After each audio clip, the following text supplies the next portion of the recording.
Hi and welcome to Alive and Cooking. I'm down at Elm Cottage in Tumut, my favourite place in the Snowy Mountains again. Oh, this is young Katie, the newest member of the Sheldon family. She loves a drop of milk.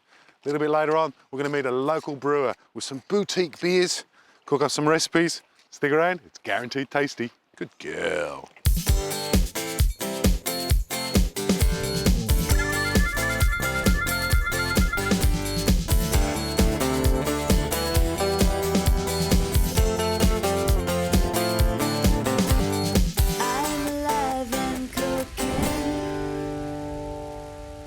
I'm here with Tim Martin from the Tumut River Brewing Co. He's brought down a proper little bar and we're going to test some of these boutique beers. So Tim, how do you get to be a brewer? Lots of mistakes. Yep.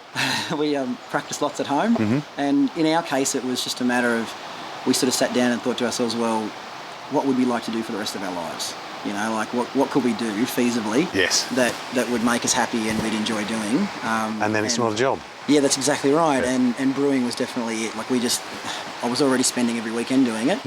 So I thought, well, if I can somehow get paid, then it means my wife will be much happier because I might actually be home occasionally to spend time with her and the kids. Yeah. Are your beers location specific? Are they designed for the high country? Because it's a different climate.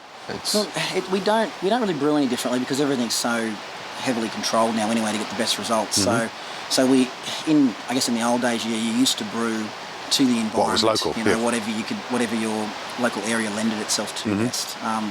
In our case now, we really just brew what we like and what we think people will buy. Perfect. It's one of those things that no matter how much you like your beer, if it's not considered a good beer by the general public, they're not going to spend any money on it. So Absolutely. we've kept our range, at least our staple range, very much in tune with that. You've come out here today set up with the kegs. And would you call this a temperite? Or? Look, I mean, I guess it's the same kind of concept. Yep. It's our rental bar.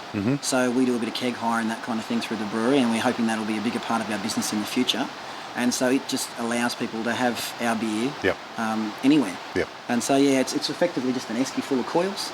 And we've got 4 taps and 4 lines hooked up on it. So you can run 4 different flavours of beer straight out of that. Perfect. Anywhere you like. It's great for camping too, for us over the summer holidays. All down at Elm Cottage by the river. Exactly. We might chuck a line in later, but I do want to try some of these because I am going to cook with them later. And you know what it's like when it comes to your palate and flavours. You need to match. When I cook to a flavour, that's what the flavour is. So whatever your beer is, I have to adjust the recipe that fits so that it matches beautifully. So what do you reckon we should start with? Well, I think the red ale is probably going to be the one that you'll enjoy the most. So I thought we might grab one of those and see what you think. Yep, let's go. Oh, beautiful colour. Yeah, we worked pretty hard for that colour. That's amazing. This kind of screams the hills to me, mate. It is nice. Hence redneck, I guess. That's right. Perfect. And good to have it a little bit warmer on the winter's days. I'm doing a little burger number a little bit later on. I reckon that baby is going to go really, really well with the burger. So I'm doing this thing later with jalapeno chilies. Yeah, okay. Stuffing them, frying them. So maybe we can have a bit of a... All right, I'll try that go one on the blonde? Yeah. Well, I think it's finally time to try the Ginger Ninja. I love the name. I love the name. And I do enjoy ginger beer, and it's been a long time since I've had an alcoholic one. So I'm quite looking forward to this one, Tim. Let's give that one a try, eh? That's refreshing. Oh, I'm glad. Wow. Yeah, I can see why you did this one last, because it's this cuts through your palate, doesn't it? Yeah, exactly. It really strips out, it says, I'm here. Yeah, between the sweet and the bitter, the ginger, it's the sort of thing that you're left with that taste in your mouth, so it's hard to enjoy the other beers once you've had that one. Yes, I'm thinking about recipes now. This one maybe needs to go a bit desserty because it's got that fruitiness, but then that lovely little sort of, it's like a mid-range bitterness, isn't it? We actually used a completely different yeast for this one because it was hard to find a yeast that kept the ginger qualities. We found that again it already sort of becomes a bit winey. It already becomes a bit too sweet as soon as you start trying to ferment it, and so we had to search high and low to get the right yeast to give it that right finish. Yeah. Well, Tim, I think between the 4 that we've got here, they're all winners in my mind, and I know they are for you as well. I'm just going to have to sit here on the balcony, just keep testing a little bit before because I know that you've been through the whole testing process many times, and I want to do them justice with some good meals. So I'll just sit here for a little while and think about what recipes I'm going to do. But thank you very much for coming down and bringing us our own little personal bar here today. And anybody can do this. Get on down to Tumut and look up the Tumut River Brewing Co. and you can have a go on any of these and you will not regret it. Let's go back to the redneck, I reckon.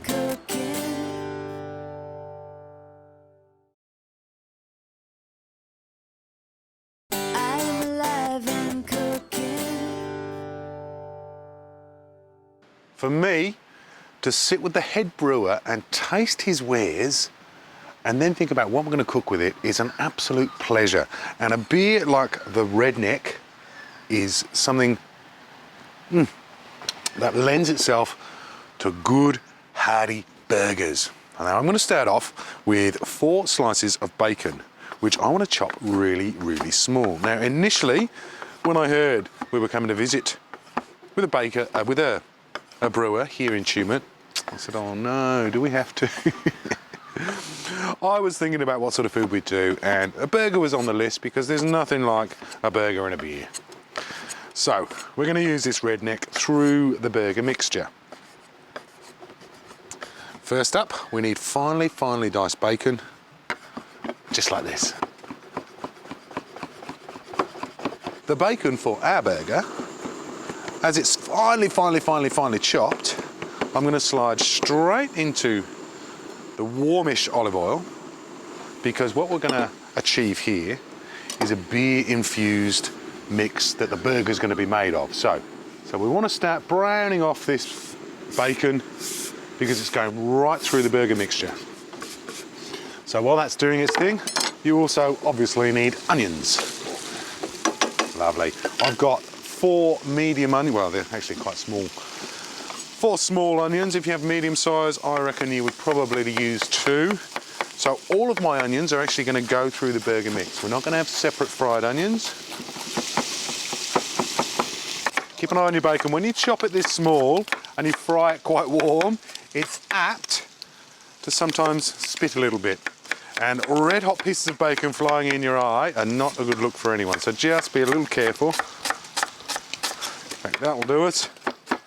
We're going to slide our onions straight in with the bacon and then on to the next bit of choppage. Give those a good stir. I've dropped the heat right down for now. I don't want to get too much colour at this stage because next up we have our red capsicum. Beautiful flavour to be infused right the way through your burger. What we need to do is fillet them. So we need to take out some of this flesh, not all of it.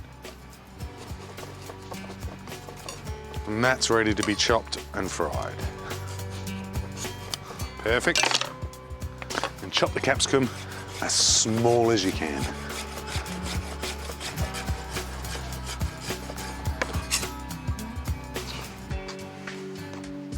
Then dice it really nice and small. Straight in with your onions and your bacon. And let those start to lift a little bit of colour.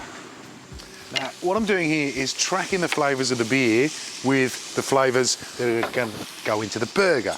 So it's really quite deep and smoky. It's got a slightly fruity edge.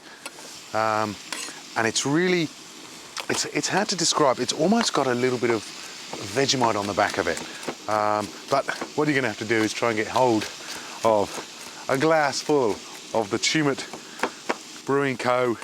Redneck bitter and decide for yourself. And unfortunately at the moment that probably means you're going to have to take a visit to the Snowy Mountains and take in just one of the gorgeous little pubs in the region, because it is chock full of them. Tumut, however, is such a pretty town, honestly. We travel around the country a fair bit and I'd be hard pressed to find a prettier town than Tumut.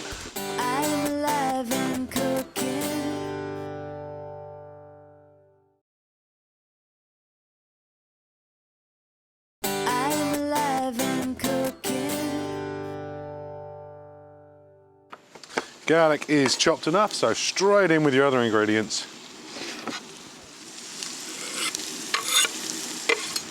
and a goodly splash of some concentrated liquid stock, maybe about a tablespoon.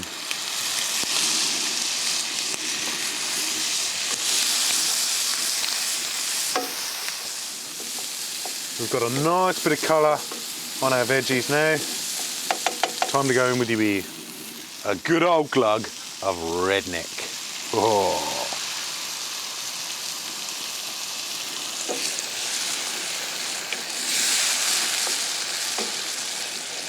And this you want to cook down until it's almost a syrup. My onion, bacon, capsicum and redneck mixture is perfect. You need to separate this out onto a nice flat plate and let this cool down. Because if you put this mixture straight into your mince when it's still hot, it's going to start cooking the mince and you'll get a really, really weird texture.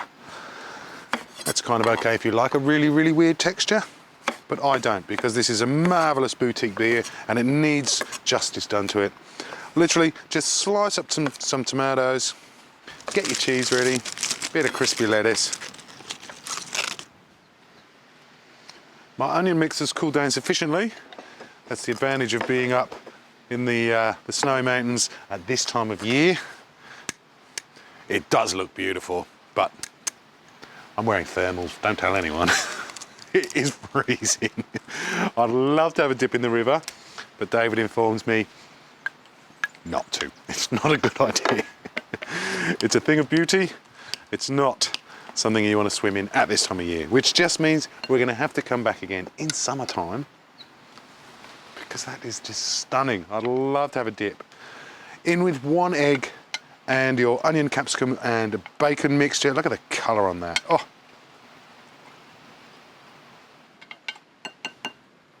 Give this a really good mix through. Get some heat under your pan. Good glug of extra veg. Now this is quite a loose burger, so I'd really, in a pan like this, probably only cook 1 patty at a time, because you don't want this to fall apart, and I do like quite a chunky patty. So the easiest way to cook them through in this sort of setup is to grab your mixed burger patty. And I want a decent sized burger. Slide him in and pop on a lid. Give it about 2 or 3 minutes, just like that.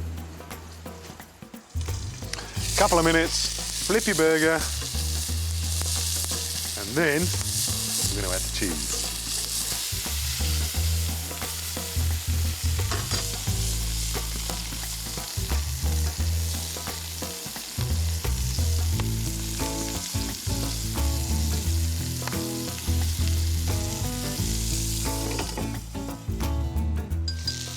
Four or 5 minutes cooking on the second side with the cheese on top and the lid, and what you end up with is a beautifully melted cheese all over the top. I like to start off with some crunchy lettuce on the bottom, good amount of tomatoes, and here comes the hero. The redneck burger, oh yes. Oh yes. I just need to fill up this.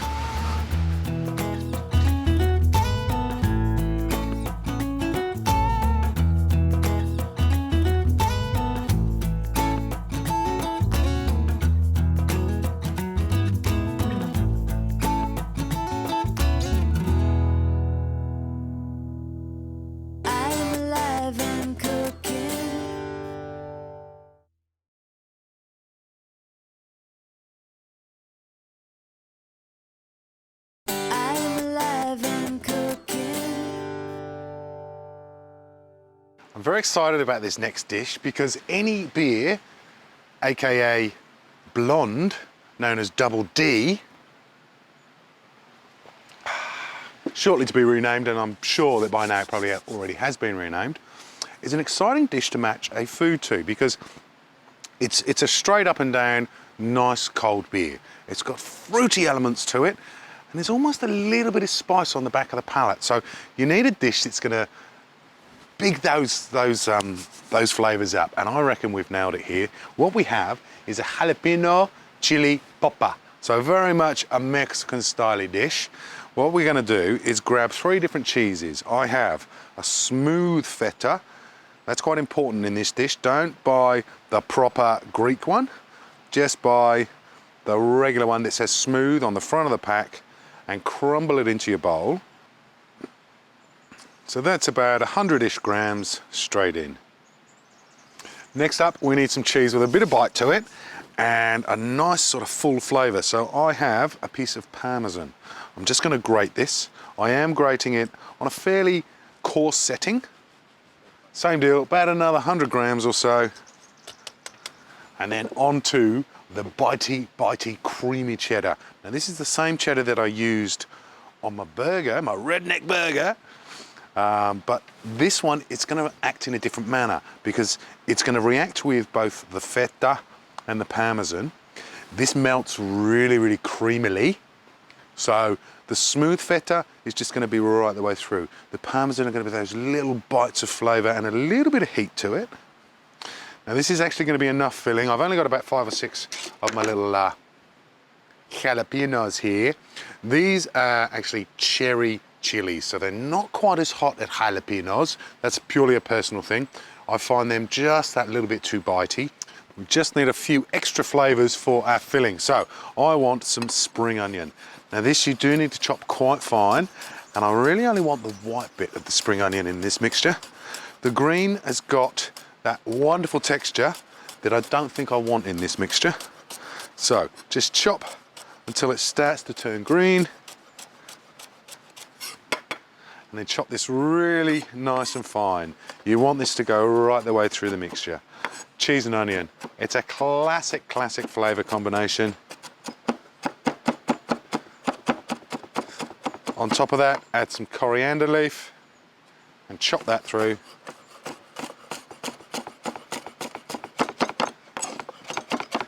And then just mix your herbs and your onions right through with your 3 cheeses.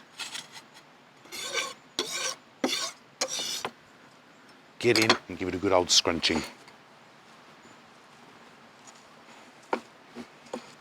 As you can see, that whole mixture's come together nicely. If you'd bought the Greek feta and tried to mix that through, it would just crumble and you'd have a crumbly mess. The smooth feta is what helps bring this all together, hold it together, and make it a beautiful stuffing. Right, onto these little chilies. What you need is a small knife and a clean teaspoon. And all you need to do is make a small insertion somewhere in the chili.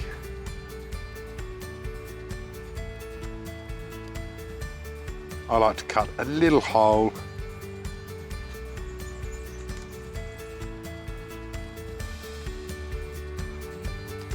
Just like that.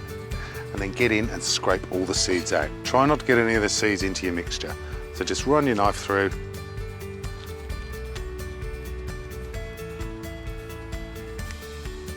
It's a little bit tricky, but it's worth taking the time to do.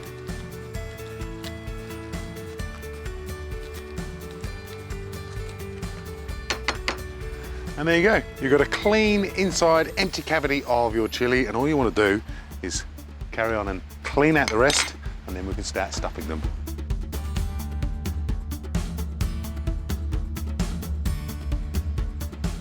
And there she is, little cutie pie. And just stuff the rest. Now pop my oil onto heat because you don't want your oil to be too hot. You certainly don't want it to be like 180 degrees, because what will happen is the batter that we are just about to put together is going to go really, really brown and crispy before these chilies get a chance to heat through. The batter itself, I've got about a cup of self-raising flour, enough beer just to get this to the right texture. That is just about the perfect texture, just like thickened cream. What you do must absolutely, definitely, positively must ensure is that there are no lumps through here, because what will happen is that you'll get that floury lump on the edge of your popper. Not nice. Just wait now until your oil's hot enough. slide your chili poppers into the batter, deep fry them until they're crispy. And again, pour yourself another beer.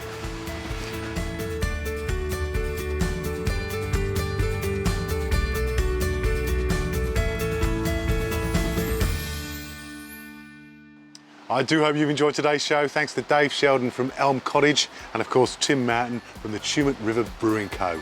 Have a lovely day and I'll see you next time.